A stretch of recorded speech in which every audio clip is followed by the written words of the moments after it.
오늘 말씀은 이사야 2장 말씀입니다. 이사야 2장 말씀은 우리가 지난번에 1장을 두 번에 걸쳐서 이렇게 나눠서 함께 살펴보았는데, 그 1장의 말씀은 우리가 같이 읽고 또 같이 이렇게 나눠서 알고 있지만, 하나님의 유다와 예루살렘을 향한 어떤 심판, 그들의 죄, 그 부분에 대해서 집중하고 있습니다. 그런데 오늘 2장 말씀은 우리가 함께 읽었듯이 하나님께서 놀라운 희망을 선포하심으로 시작되고 있습니다. 2장 1절 말씀 보시면 아모스의 아들 이사야가 받은 바 유다와 예루살렘에 관한 말씀이라 라고 기록되어 있습니다. 우리의 잠깐 앞장으로 넘겨보시면 1장 1절 말씀 보시면 유다왕 우시야와 요담과 아하스와 히스기야 시대에 아모스의 아들 이사야가 유다와 예루살렘에 관하여 본 계시라, 이렇게 시작하고 있습니다. 이사야서가 총 66장인데 문학적 기법을 봤을 때 이런 어떤 문장을 시작하기에 앞서서, 어떤 글을 시작하기에 앞서서 이렇게 이것은 하나님께서 뭐에 대해서 말씀하시는 계시라, 말씀이라, 이렇게 시작하는 것으로 우리가 이사야 66장 전체를 나눠볼 수 있습니다. 단락을 구분할 수 있습니다. 그런데 특별히 우리가 지금 1장과 2장 말씀은 서론에 해당되는 말씀입니다. 이사야 66장 전체 안에서 서론에 해당되는 말씀이기 때문에 우리가 이제 지난 봤던 1장의 말씀과 오늘 또 보게 될 이 말씀이 이제 집에 돌아가셔서 이사야서를 읽어보시면 아시겠지만 뒷부분에 나오는 구체적인 내용들을 요약하고 있는 것입니다. 미리 우리에게 이사야 말씀은 어떻게 진행될 것이다 라는 것을 이야기하는 것입니다. 그런데 우리가 2장 1절 말씀, 아모스의 아들 이사야가 받은 바 유다와 예루살렘에 관한 말씀이라, 2장 1절 말씀은 하나님께서 이사야에게 말씀하신 말씀이다 라고 이야기하고 있고, 1장 1절 말씀은 계시라고 이야기하고 있습니다. 흔히 계시는 이사야 선지자에게 하나님께서 보여주신 것을 우리가 이야기합니다. 그런데 사실 오늘 2장 1절 말씀도 하나님께서 이사야에게 주신 계시입니다. 이 말씀을 원문으로 해석을 하면 이렇게 해석을 할 수 있습니다. 하나님께서 이사야에게 보여주신 말씀이다. 더 정확히 해석하면 이사야가 본 말씀이다. 근데 이사야가 본 말씀이다라는 것은 우리의 한글 어법으로 생각할 때에는 말이 되지 않습니다. 이사야가 본 말씀이 아니라 이사야가 들은 말씀이 맞습니다. 그렇다면 오늘 2장 1절 말씀이 오류가 있는 것이냐? 우리는 절대 그렇게 생각할 수 없습니다. 왜냐하면 우리는 이 성경에 한 글자도 틀리지 않았다라는, 어려운 말로 말씀드리면 무오서를 믿기 때문입니다. 그렇다면 하나님께서 분명히 이사야 선지자에게 들은 말씀이 아니라 본 말씀이라고 말씀하신 이유가 있다라는 것입니다. 그것은 무엇이냐면 이렇게 생각해 볼 수 있습니다. 우리 속담인가요? 고사성어 중에 백문이 불여일견이다, 이런 고사성어가 있습니다. 무슨 뜻입니까? 100번 듣는 것보다 한 번 보는 게 낫다. 무슨 말씀입니까? 내 귀로 다른 사람을 통해서 듣는 것보다 내 눈으로 직접 한번 보는 게 낫다라는 것입니다. 다른 사람을 통해서 듣는 것들은 오류가 있을 수 있습니다. 그 사람의 생각이 개입될 수 있고 그 사람의 어떤 판단이 개입될 수 있습니다. 그래서 이 사람이 나한테 100%를 전해주지 못할 경우가 많이 있습니다. 우리는 경험을 통해서 알고 있습니다. 우리 인간관계 사이에서도 그런 것들 때문에 오해가 생기고 갈등이 생기는 것이 우리의 현실입니다. 하나님은 그런데 오늘 이 말씀을 들은 말씀이 아니라 본 말씀이라고 얘기하시면서 지금부터 내가 너희에게 말씀할 이 예언의 내용은 절대로 확실한 것이다 라는 것을 말씀하시기 위해서 본 말씀이라는 상식적으로 이해할 수 없는 표현을 사용하시고 있는 것입니다. 이사야한테 말씀하셨지만 마치 이사야가 직접 본 것처럼, 어린아이에게 부모가 동화를 재밌게 읽어주기 위해서 음성도 변조하고 그 동화책에 나오는 각가지의 주인공이 돼서 얘기를 하면 그 아이가 훨씬 그 스토리를 받아들이는데 직접적이고 가깝게 받아들일 수 있습니다. 그런 것처럼 하나님께서 정확히 알 수 없지만 어떤 계시를 보여주셨던지 어떤 건지는 정확히 알 수 없지만 하나님께서 마치 직접 보여주신 것처럼 이사야에게 말씀해 주셨다라는 것입니다.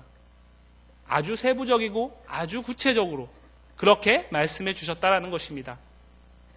2장 2절부터 4절까지의 내용을 보면 왜 하나님께서 그렇게 마치 본 것처럼 정확하게 말씀하실 수밖에 없었는지 이유를 우리는 알 수 있습니다. 결론부터 말씀드리면 1장의 내용은 어떤 것이었습니까? 이스라엘과 예루살렘, 유다와 예루살렘은 하나님께서 지적하시는 그 모든 죄악 때문에 결국에 망할 수밖에 없다라는 것입니다. 물론 그 가운데, 그 망한 가운데서도 망대를 남겨두신 것도 물론 은혜이고 피할 곳을 남겨두신 것도 물론 은혜이지만 그 밭에 망대, 피할 곳 그거 하나만 남겨둔 것은 처참한 상황임에 분명합니다. 그렇게 유다와 예루살렘은 망할 수밖에 없는 죄를 지었다라는 것을 1장은 얘기하고 있습니다. 그런데 오늘 2장 말씀에서는 그렇게 망할 수밖에 없는 유다와 예루살렘을 하나님께서 회복시키겠다라는 것을 다시 얘기하는 것입니다. 물론 우리는 1장을 통해서도 회복의 메시지를 보았습니다. 너희가 스스로 돌이키면 하나님께서 너희의 죄를 묻지 않겠다. 너희가 순종하면 나는 너희를 책임지겠다. 하나님께서는 수없이 유다와 예루살렘을 돌이키기 위해서 많은 말씀을 하셨지만 그 차원을 넘어서는 2장의 회복의 말씀은 한 단계 업그레이드 돼 있는, 어떻게 보면 이 당시에 아수르로부터 북이스라엘이 침략받은 그 상황을 직접 보고 알고 겪고 있는 유다로서는 생각할 수 없는 회복의 말씀이기 때문에 하나님은 그들에게 마치 본 것처럼 전할 수밖에 없었던 것입니다.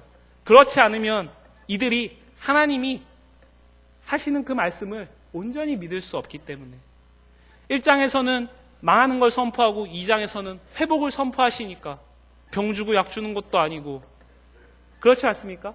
그렇기 때문에 하나님께서는 오늘 말씀에서 마치 본 것처럼 세밀하고 정확하게 이거는 하나님이 이사야한테 직동으로 주신 것이다. 이사야는 유다와 예루살렘에게 역시 그것을 그대로 전할 것이다. 한치의 오차도 있을 수 없는 것이다. 그러니까 너희는 내가 너희에게 선포한 그 회복을 믿고 기다려라 라는 그런 메시지를 오늘 본문은 담고 있습니다. 말씀을 조금 더 자세히 보도록 하겠습니다. 2절 말씀 보시면 말일에 여호와의 전의 산이 모든 산꼭대기에 굳게 설 것이요 모든 작은 산 위에 뛰어나리니 만방이 그리로 모여들 것이라 라고 기록되어 있습니다. 말일에라는 것은 우리가 쉽게 생각하면 종말을 생각할 수 있습니다. 하지만 굳이 오늘 이 말씀을 우리가 읽으면서 그 주님 다시 오실 그날에 임할 그 종말, 재림, 그때 온전하게 우리가 기다리고 있는 그 하나님의 나라, 꼭 그것만을 국한지어 생각할 필요는 없습니다. 오히려 이 말씀을 생각하시면서, 말씀을 보시면서 우리는 이 말이래라는 부분을 하나님의 정한 때가 됐을 때에 어느 시점에 이르르면 하나님께서 진노를 멈추시고 회복을 시작하실 때가 되면 그 정도로 생각하시면 될 것 같습니다. 하나님의 때가 이르르면 여호와의 전의 산이 모든 산꼭대기에 굳게 설 것이요 모든 작은 산 위에 뛰어나리니 만방이 그리로 모여들 것이라. 여기서 말하는 여호와의 전의 산은 우리가 잘 알고 있는 시온산을 이야기합니다. 그런데 이 시온산이라는 것이 구약 성경에서 차지하는 역할이 상당히 중요합니다. 우리가 잘 알고 있는 모리아산, 창세기에 나오는 모리아산 하면 어떤 사건이 생각나십니까? 어떤 사건이 생각나십니까? 그렇죠. 아브라함이 그 독자 이삭을 하나님께 순종함으로 바치려고 했던 산, 하나님께서 독자를 살리시고 제물을 예비해 두셨던 산, 그래서 우리한테 여호와 이레로 기억되는 산, 그 산이 시온산입니다. 그리고 이 시온산은 또 한 가지 중요한 게 있는데 그건 무엇이냐면 하나님이 내 마음에 합한 자라고 했던 사람이 누가 있습니까? 성경에 딱 한 명 있습니다. 누구십니까? 다윗입니다. 다윗. 흔히 그래서 아브라함과 다윗의 자손 예수 그리스도라고 이야기합니다. 그 다윗이 하나님께 꼭 하려고 했던 한 가지 일이 있습니다. 그 일이 무엇입니까? 하나님의 전을 짓는 것입니다. 그런데 하나님께서는 그것을 허락하지 않으셨습니다. 그런데 이 다윗이 하나님이 인정할 만큼의 믿음이 역시 있었던 사람인지라 하나님께서 노라고 선언을 했는데 그는 자기가 짓지는 않았을 뿐 재료를 다 준비해놨다라는 것입니다. 그 아들이 하나님이 내가 아닌 너를 통해 성전을 지으라고 하셨다. 그 말 딱 듣고 나서 바로 지을 수 있게 재료를 다 준비해놨다라는 것입니다. 보통 믿음이 아닙니다. 하나님이 그 마음에 합한 자라고 선언할 만한 충분한 믿음을 갖고 있습니다. 바로 그 다윗의 아들 솔로몬이 성전을 지었던 산, 그 산이 시온산입니다. 이 시온산, 그런데 지금 이 시온산은 아수르의 위협에 시달리고 있습니다. 6.25 전쟁을 우리는 겪어보신 분도 있고 또 겪어보지 않으신 분들도 있습니다. 하지만 그 전쟁의 참상이라는 게 어떤 건지 우리는 잘 알고 있습니다. 산뿐만 아니라 모든 것들이 피폐화되고 초토화되는 것이 전쟁입니다. 시온산이라고 남겨뒀겠습니까? 그렇지 않을 것입니다. 시온산은 어떻게 보면은 이제는 자취조차 사라질 수밖에 없는 그런 상황에 처해 있습니다. 아수르가 침략해서 불태울 수도 있는 그런 상황 가운데 있습니다. 하지만 하나님께서는 무엇이라고 말씀하시는 것입니까? 그 시온산이 모든 산 꼭대기보다 높을 것이다. 실제적으로 제가 성지순례를 가보니까 이 시온산이 있는 그 예루살렘 지역이 이스라엘에서 가장 높은 지역은 아닙니다. 그렇기 때문에 이거는 지리적으로 하나님께서 가장 높이 두시겠다라는 뜻은 절대 아닙니다. 우리가 잘 알고 있는 감람산, 예수님께서 십자가에 달려 돌아가시기 전에, 잡히시기 전에 밤새 기도하셨던 그 산이 훨씬 높습니다. 그런데 하나님께서는 오늘 시온산을 그 산보다도 더 높이 두시겠다라는 것입니다. 이 말씀을 이해하기 위해서 우리는 3절 말씀을 봐야 합니다. 3절 말씀 다 같이 읽겠습니다. 시작!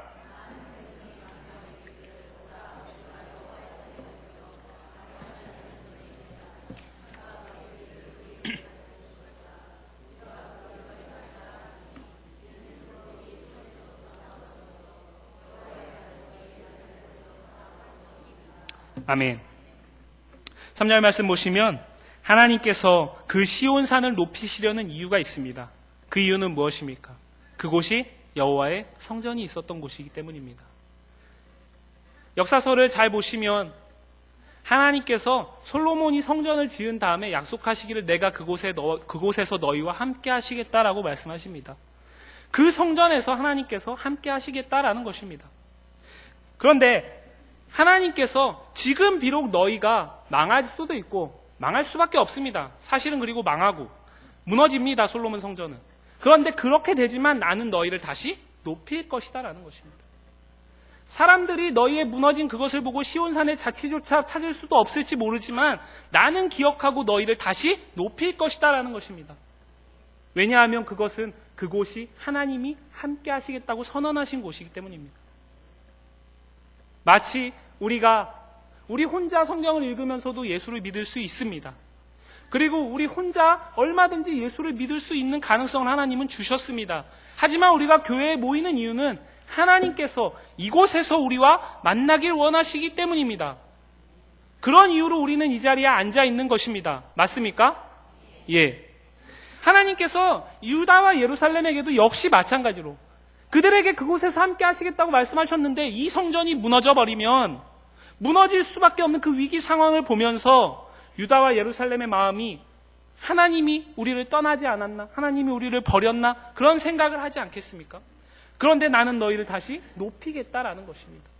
다른 어떤 산보다도 더 높이시겠다라는 것입니다.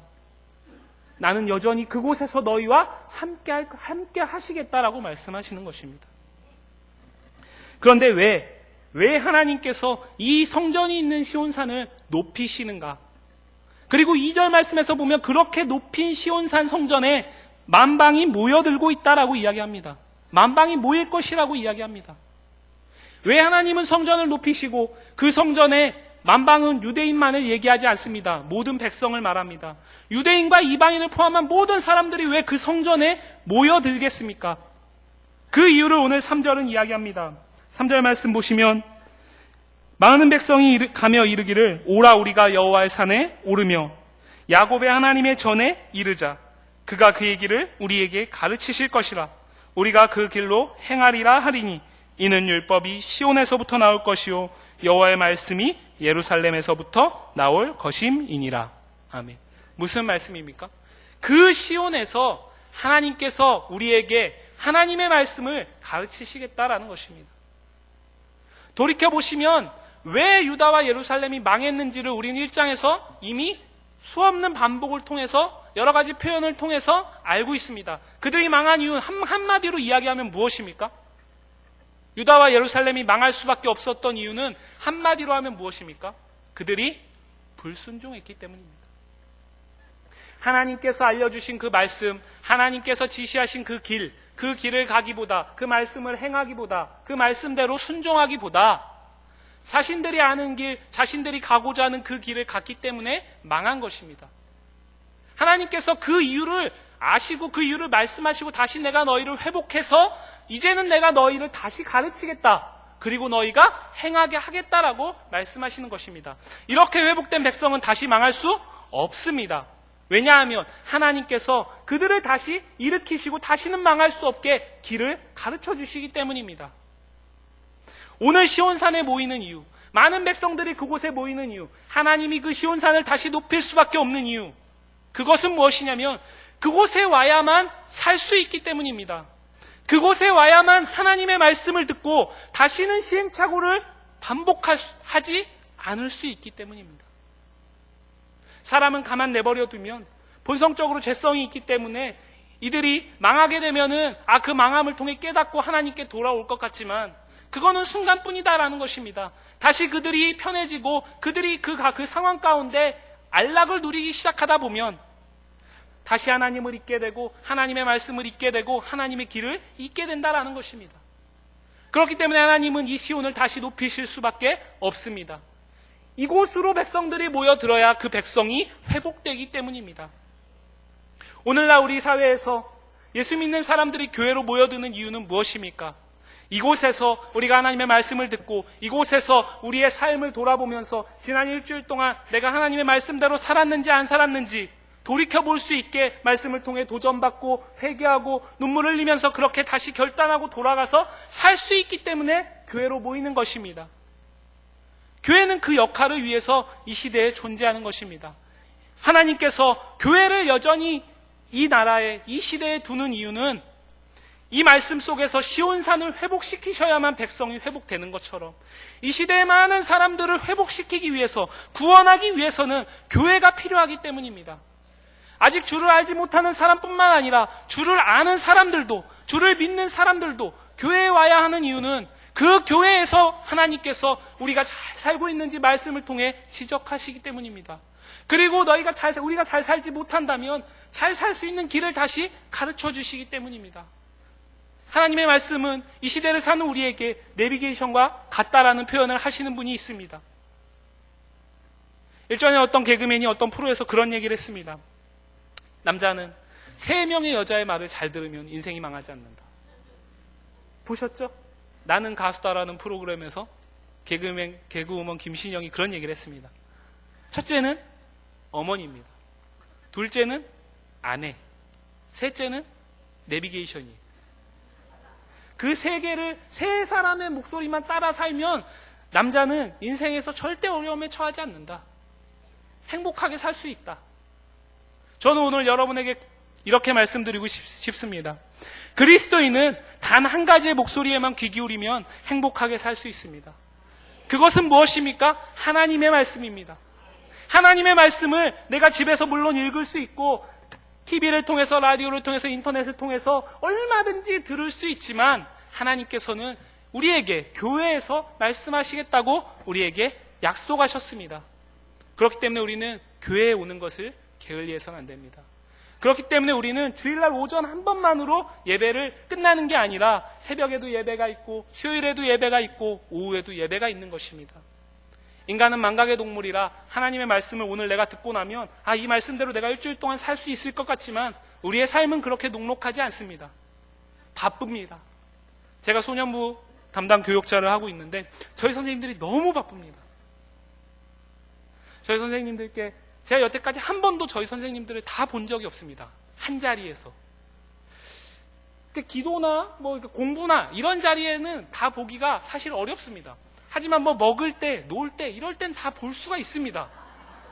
그런데 저희 선생님들은 먹을 때조차도 다 못 봅니다. 너무 바쁘세요.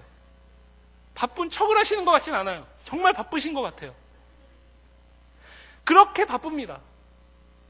그렇게 바쁘기 때문에 그 바쁜 일상 가운데 하나님의 말씀을 내가 붙잡고 산다는 거 쉽지 않습니다. 그렇기 때문에 나 혼자의 개인의 경건을 지켜나가는 게 어렵기 때문에 하나님께서는 공동체로 불러주시는 거예요. 모으셔서 억지로라도 말씀을 들어라. 졸리고 힘들지만 졸면서 하나라도 들어라. 40분 설교하면 그중에 단 1분이라도 깨있으면 그것도 하나님의 말씀이니까 그 말씀이라도 붙잡고 살면 되지 않겠냐. 하나님의 마음이 그러신 것 같습니다. 오늘 말씀이 하나님께서 그 얘기를 하시고 있는 거예요. 시온산을 왜 회복시키시느냐? 그곳에서 율법이 나오기 때문에, 그곳에서 하나님의 말씀이 나오기 때문에, 그렇기 때문에 하나님은 시온을 회복시키시는 거예요. 다른 것이 아니라 시온을 회복시키시는 것입니다. 근데 계속해서 이어지는 말씀 보시면 왜 하나님께서 만방을 성전으로 불러 모으시는지, 시온산으로 불러 모으시는지 알 수 있습니다. 4절 다 같이 읽겠습니다. 시작.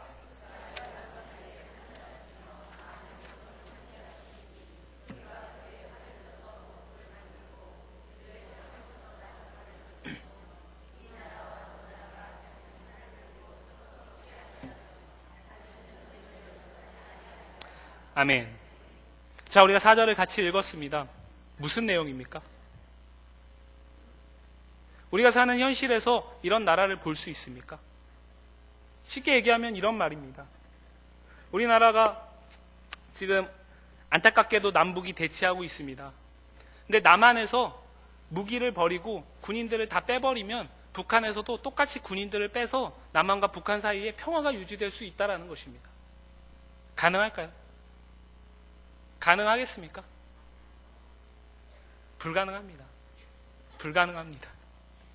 과거에 냉전시대가 끝난 다음에 미국에서 소련에게 군비 감축을 제시한 적이 있어요. 우리가 군비를 감축할 거니까 너희도 군비를 감축해라. 국방비를 줄이다 보면은 전쟁의 위협이 줄어들지 않겠냐. 우리가 평화의 시대를 살 수 있지 않겠냐. 더불어 다 같이 살 수 있지 않겠냐. 현실은 어떻습니까? 그렇지 않습니다. 군비를 감축한 것 같지만 사실은 그때는 그 군비로 그 재래식 무기들이 많이 있잖아요.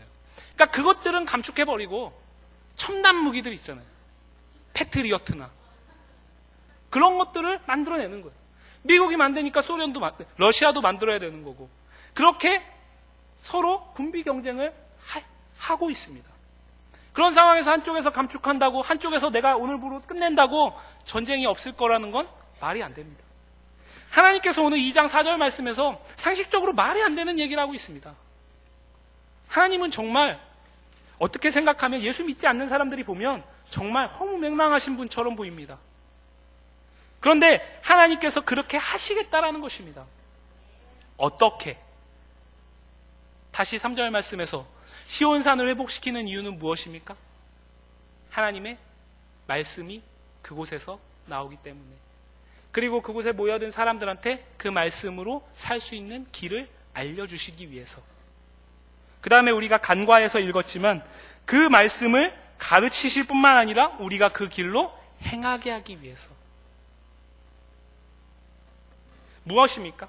하나님의 말씀대로 사는 사람들이 그 말씀대로 말씀을 가르치고 들은 대로 그대로 살면, 그런 사람들이 살면, 그런 공동체들이 생겨나기 시작하면 칼과 창이 필요 없이 칼을 부숴서 보습을 만들고 창을 부숴서 낫을 만드는 그런 사회가 올 수 있다는 것입니다. 이 세상에선 불가능합니다. 그렇기 때문에 종국적으로 이 나라는 메시아가 오셔서 통치하시는 나라입니다. 하지만 이 말씀이 아까 제가 처음에 2절 말씀에서 마리레를 굳이 종말로 해석할 필요가 없다라고 말씀을 드렸는데, 이 말씀이 하나님께서 그 아들을 다시 보내셔서 임하게 될 그 메시아가 오셔서 회복하게 될 온전한 하나님 나라를 의미하는 것이라면, 이 말씀은 오늘 우리에게 사실 그렇게 큰 도전이 되지 않습니다. 우리가 3절 말씀을 다시 보겠습니다. 3절 말씀 보시면 많은 백성이 가며 이르기를 오라 우리가 여호와의 산에 오르며 야곱의 하나님의 전에 이르자. 비슷한 표현을 반복하는 것 같지만 이렇게 쓰는 이유가 있습니다. 왜 굳이 하나님께서는 오늘 이사야 선지자에게 여호와의 산, 그곳이 곧 야곱의 하나님의 전이 있는 곳인데, 하나님의 성전이 있는 곳인데 왜 하필 야곱의 하나님이라고 하셨을까요? 그 이유를 우리는 신약 성경에서 찾아볼 수 있습니다. 우리 성경 한 구절만 찾아보겠습니다. 신약 성경 마태복음 22장 32절입니다. 이사야는 이 빨간색 끈으로 잘 표시해 놓으시고 마태복음으로 가셔서 22장 32절 보도록 하겠습니다.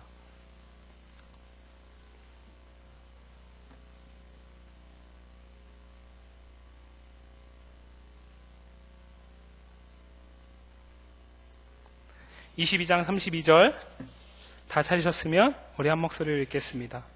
나는 아브라함의 하나님이요 이삭의 하나님이요 야곱의 하나님이로라 하신 것을 읽어보지 못하였느냐. 하나님은 죽은 자의 하나님이 아니요 살아있는 자의 하나님이시라 하시니. 아멘. 아브라함은 살아있습니까? 죽어있습니까? 아브라함은 살아있을까요? 죽어있을까요? 아브라함은 살아있습니까? 아브라함은 죽었습니다. 성경에 나오잖아요. 아브라함은 죽었다고. 이삭은요? 이삭은 살아있을까요? 이삭도 죽었습니다. 야곱은 죽었습니다. 그런데 오늘 성경은 뭐라고 이야기합니까? 살아있는 자의 하나님이라고 이야기합니다. 무슨 말씀입니까? 이 표현은 구약 성경에서 특별히 하나님께서 이스라엘 백성들에게 자기 자신을 말씀하실 때 하나님께서 쓰시는 표현입니다. 나는 아브라함의 하나님이요 이삭의 하나님이요 야곱의 하나님이라. 무슨 말씀입니까? 하나님께서 아브라함을 택하셨던 그 하나님, 그 아브라함과 함께 했던 그 하나님, 지금 내가 너와 함께 하겠다. 이삭과 함께 했던 그 하나님, 모리아산에서 제물로 바칠 수밖에 없었던 그 위기 상황 가운데 살리신 그 하나님, 지금 내가 너와 함께 하겠다. 야곱 어떻습니까?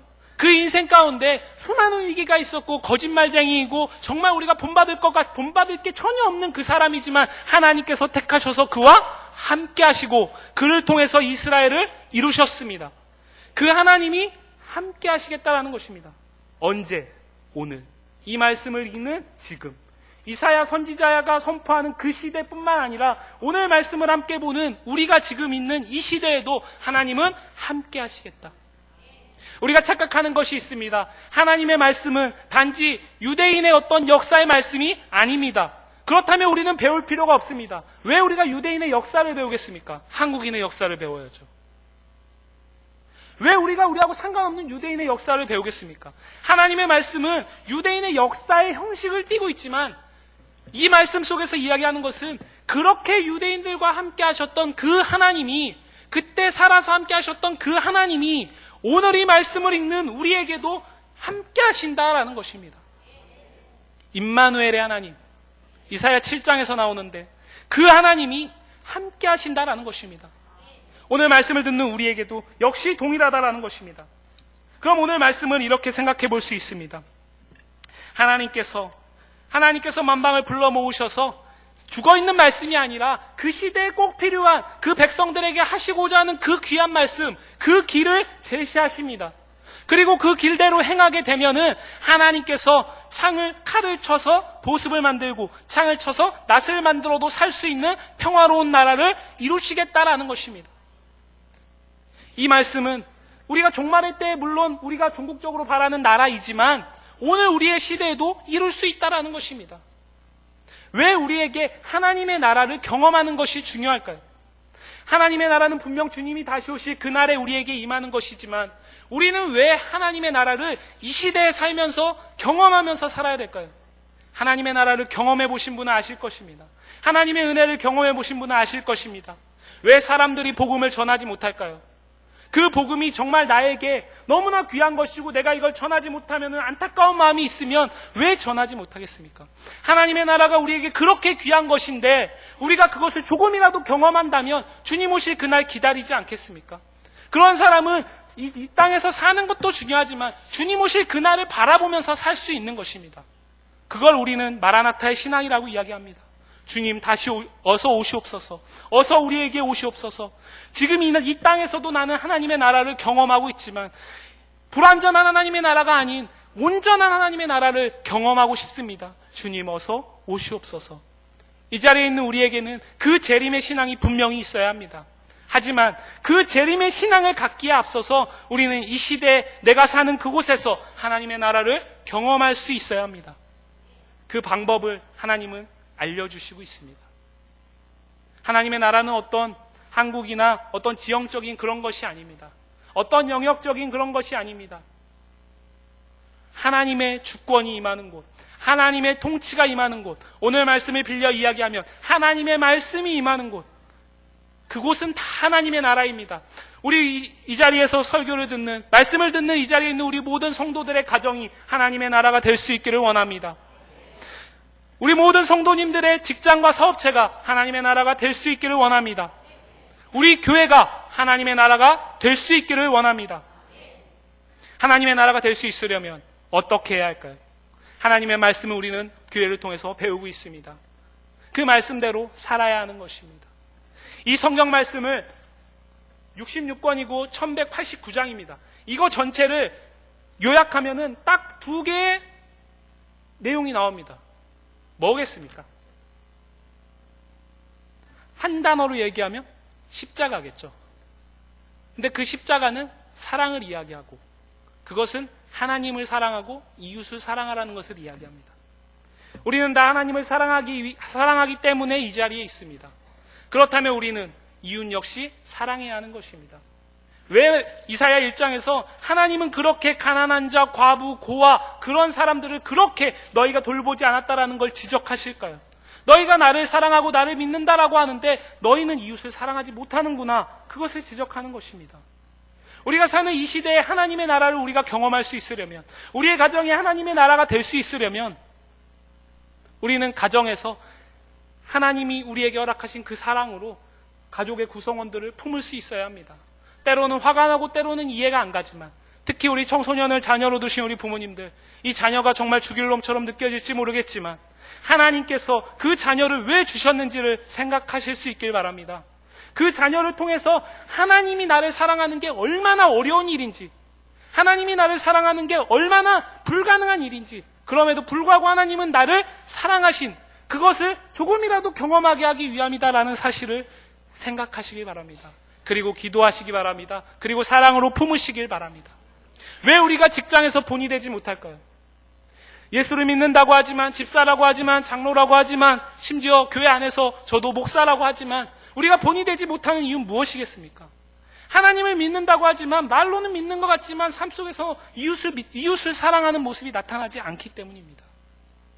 설교를 마치면서 한국교회의 유명한 목사님 얘기를 드리면서 설교를 마치겠습니다. 여수에 가면 애양원이라는 곳이 있습니다. 가보신 분 있으십니까? 꼭 가보시기를 권합니다. 여수에 가면 애양원이라는 곳이 있습니다.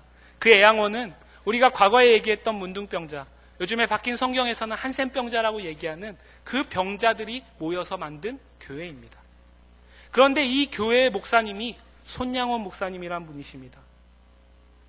이분은 한국교회 역사에서 뺄 수 없는 분입니다. 이분과 관계된 일화 중에 이런 얘기가 있습니다. 지금도 그렇지만 그 당시의 한센병자들은 사람들이 기피 대상입니다. 그렇기 때문에 만지기만 해도 옮을 것 같고, 그렇기 때문에 격리시킨 것입니다. 소록도라는 곳이 그런 곳 아닙니까? 애양원도 역시 마찬가지입니다. 그런 곳입니다. 그런데 손양원 목사님은 그곳에 오셨다라는 것입니다. 단지 와서 설교만 하고 간 것이 아니라 그들이 고름나는 그 살을 입으로 빨아주고 가까이에서 만져주고 치료해주고 안아주고 기도해주고 사랑으로 정말로 품었다라는 것입니다. 아마 모르긴 몰라도 손양원 목사님이 그곳에 들어가셔가지고 여러분들 예수를 믿지 않아서 여러분들이 지금 이렇게 병으로 고생합니다, 그렇게 얘기하지는 않으셨을 것 같습니다. 손양원 목사님은 그곳에 들어가셔서 먼저 그들을 사랑으로 품으셨습니다. 사랑이 필요한 그들에게, 사랑을 경험해보지 못한 그들에게 목사님은 사랑으로 다가가셨습니다. 그리고 자연스럽게 그 이웃을 사랑하는 그 모습을 통해서 그가 믿는 예수를 그들에게 전했습니다. 그리고 그곳에 교회가 세워져 있습니다. 그렇게 손양원 목사님은 그곳에서 한센병자들과 함께 하나님의 나라를 만들어간 것입니다. 우리의 삶 속에서 우리가 하나님의 나라를 만들 수 있으려면 우리가 있는 곳에서부터 그렇게 해야 합니다. 내 가정이, 우리의 가정이 먼저 하나님의 나라가 될 수 있어야 합니다. 교회에서는 너무나 신실한데, 제가 고등부 사역을 할 때 한 학생이 저한테 이런 얘기를 했습니다. 우리 엄마는 제가 보기에는 교회에서 너무나 신실한데 집에 가면은 부모님하고 관계가 너무 안 좋은 거예요. 그래가지고 그 학생을 제가 기도하면서 한 3개월 정도 계속 이렇게 찔렀어요. 뭔가 문제가 있는 것 같은데 도무지 얘기를 안 해주는 거예요. 그래가지고 뭐가 문제일까 기도도 하고 먹을 것도 사주고 막 얼르고 달래고 하면서 이게 찔렀어요. 그랬더니 그렇게 하면서 3개월이 지났는데 한 1시간 정도 얘기를 한 적이 있는데 1시간 내내 그 학생이 울면서 얘기를 하더라고요. 엄마 아빠가 믿는 예수를 자기는 못 믿겠다라는 거예요. 엄마 아빠가 믿는 그 예수님이 왜 우리 가정에서는 다른 예수님처럼 느껴지냐라는 거예요. 자기가 지금 혼나니까 어쩔 수 없이 교회를 나오지만 자기는 고등학교 3학년 딱 졸업하고 대학 가는 그 순간 교회를 떠나겠다라는 거예요. 우리 자녀들 가운데 그런 가정이 없기를 바랍니다. 부모로서 사랑을 해야 하는 이유는 그 자녀가 사랑할 만해서가 아니라 그 사랑이 가정을 하나님의 나라로 만들어갈 수 있기 때문입니다. 칼과 창이 없는 나라, 사랑으로 가능합니다. 그리스도의 사랑으로 가능합니다. 그 사랑은 희생을 요구합니다. 그 사랑은 포기를 요구합니다. 사랑하는 성도 여러분, 말씀을 마치겠습니다. 하나님께서 우리를 교회로 모아주셨다라는 사실을 기억할 수 있길 바랍니다. 하나님의 말씀을 가르치시기 위해서 모으셨다라는 사실을 기억하실 수 있길 바랍니다. 교회는 그렇게 모이는 교회가 되어야 합니다. 하지만 교회는 또 흩어지는 교회가 되어야 한다는 사실 또한 기억하시길 바랍니다. 우리가 이곳에서 말씀을 듣고 이곳에서 말씀을 배우고 우리가 나가서 가정에서 사회에서 흩어져서 내가 그 배운 말씀대로 사는 것, 그것이 또 하나의 교회를 이룬다라는 사실을, 교회의 사명이다라는 사실을 기억할 수 있길 바랍니다. 교회는 예배당이 아닙니다.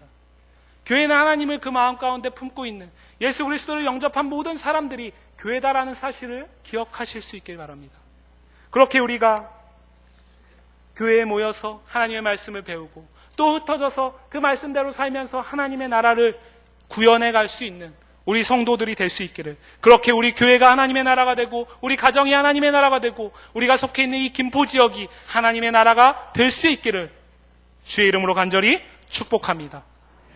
우리 이 시간 다 같이 기도하겠습니다. 하나님, 내가 하나님의 말씀을 들으면서 끝나지 않게 하여 주옵소서. 하나님, 내가 이 말씀을 듣고 그 말씀대로 행할 수 있게 하여 주옵소서. 주님, 내가 그 말씀을 행하는 그곳이 하나님의 나라가 될 수 있게 하여 주옵소서. 우리 이 시간 간절히 기도합니다. 하나님,